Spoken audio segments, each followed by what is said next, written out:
The Smart Fridge Saga. One fine Sunday morning, Tom, a proud new owner of a smart fridge, decided to impress his friends during brunch. The fridge had a screen, voice assistant, and claimed to learn your eating habits. So Tom shouted, "Fridge, what should I eat today?" The fridge replied, "Based on your recent habits, I recommend leftover pizza, a spoonful of peanut butter, and 3 gummy bears." Tom laughed, thinking it was just a joke. But when he opened the fridge, there they were, exactly as described, lined up like a Michelin-starred snack plate. His friends burst out laughing. One of them asked, "Is your fridge judging you?" Tom defended himself. "It's optimizing my caloric efficiency." Later that week, he tried to reset the fridge's judgmental algorithm by buying kale and quinoa. The fridge refused to recognize them as food. The final straw came when the fridge sent him a notification. "Congratulations, you've officially entered the bachelor mode diet." Tom unplugged it and went back to sticky notes. Moral of the story: never let a fridge outsmart your dignity. This kind of lighthearted humor, with a bit of tech satire and an ironic twist, works great for YouTube audiences who enjoy Western European entertainment sensibilities. The Zoom call Catastrophe. It was supposed to be a very important online job interview. Emma had cleaned her desk, wore her best blazer, and even practiced her serious face in the mirror. Everything was going perfectly, until her cat, Sir Whiskers, decided to join the meeting. At first, he just jumped onto the keyboard, pressing random keys and changing the screen layout. Emma tried to stay cool while the interviewer awkwardly asked, "Is that a tail?" Then, Sir Whiskers walked straight in front of the webcam, his fluffy behind filling the entire screen. The interviewer blinked. Emma froze. Sir Whiskers meowed directly into the mic, like he was introducing himself. The interviewer laughed. "Well, I guess your cat is confident."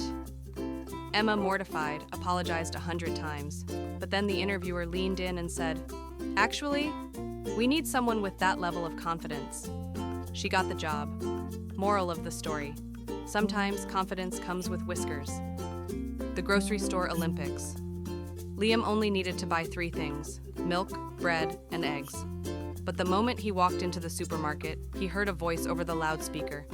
"Attention shoppers, a surprise flash sale on aisle 5, 70% off all cheese." Liam didn't even like cheese that much, but 70% off? His legs moved before his brain could say no, so did everyone else's.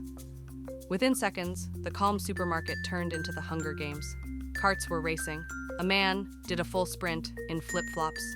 A grandma elbowed someone out of the way, using her purse like a battle axe. Liam joined the madness.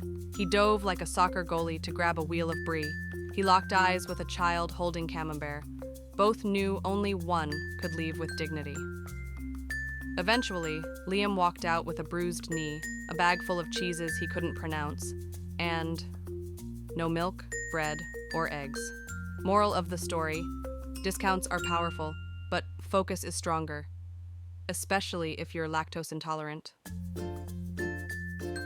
The Great Laundry Mix-Up. Jake had just moved into a shared apartment building in Berlin. It had one washing machine in the basement, shared by everyone. His first laundry day felt like a rite of passage. He put in his clothes, pressed the buttons, and left. When he came back an hour later, something felt off. Inside the machine were clothes, but not his. There were pink leggings, a glittery crop top, and a t-shirt that read, "I love ferrets." Jake froze. Did he put the wrong basket in? Just then, a tall, tattooed neighbor walked in, holding a basket of Jake's actual clothes. They locked eyes. The neighbor looked down at Jake's boxer shorts sitting on top of his load. Long silence. Then the man said, "Nice taste in underwear." Jake, unsure whether to laugh or cry, just nodded and said, "Thanks, I get them in bulk." They both burst out laughing. A week later, they were drinking beer on the balcony like old friends.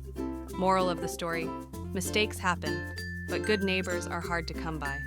And never underestimate the power of clean underwear. The alarm clock betrayal. Sophie had an important meeting at 9 a.m. sharp. Determined not to be late, she set 5 alarms, one on her phone, one on her smartwatch, one on the microwave, one on her smart speaker, and one on her toaster, don't ask.